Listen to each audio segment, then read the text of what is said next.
ফিলিস্তিনের পশ্চিম তীর ইসরায়েলের ভূখণ্ডে অন্তর্ভুক্ত করার একটি বিল পাশ করেছে দেশটির পার্লামেন্ট নেসাট। কার্যত দখল বা সংযুক্তিকরণের এই পদক্ষেপ সরাসরি আইন লঙ্ঘন করেছে বলে মত বিশ্লেষকদের। বিস্তারিত জানাচ্ছেন শাশ্বতী সরকার।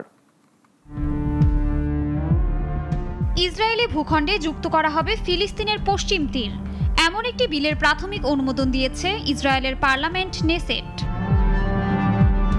নেসেটের বিবৃতিতে বলা হয়েছে, পশ্চিম তীরের জুডিয়া ও সামারিয়ার অঞ্চলগুলোতে ইসরায়েল রাষ্ট্রের সার্বভৌমত্ব প্রয়োগ করার জন্য আনা বিলটি প্রাথমিক পাঠে অনুমোদিত হয়েছে।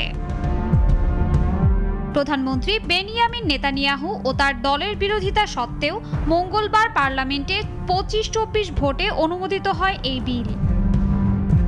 আইন হিসেবে কার্যকর হওয়ার আগে মোট 4 ধাপের ভোটাভুটির প্রথম ধাপ ছিল এটি।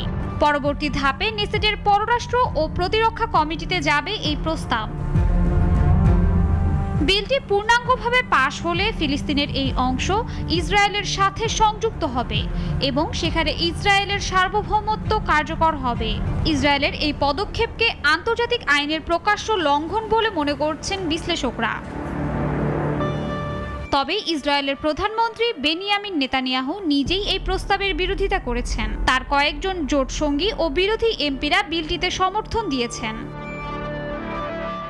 মার্কিন প্রেসিডেন্ট ডোনাল্ড ট্রাম্পের ইসরায়েলকে পশ্চিম তীর সংযুক্তির অনুমতি না দেওয়ার ঘোষণার 1 মাসের মধ্যেই বিলটি পাশ হলো।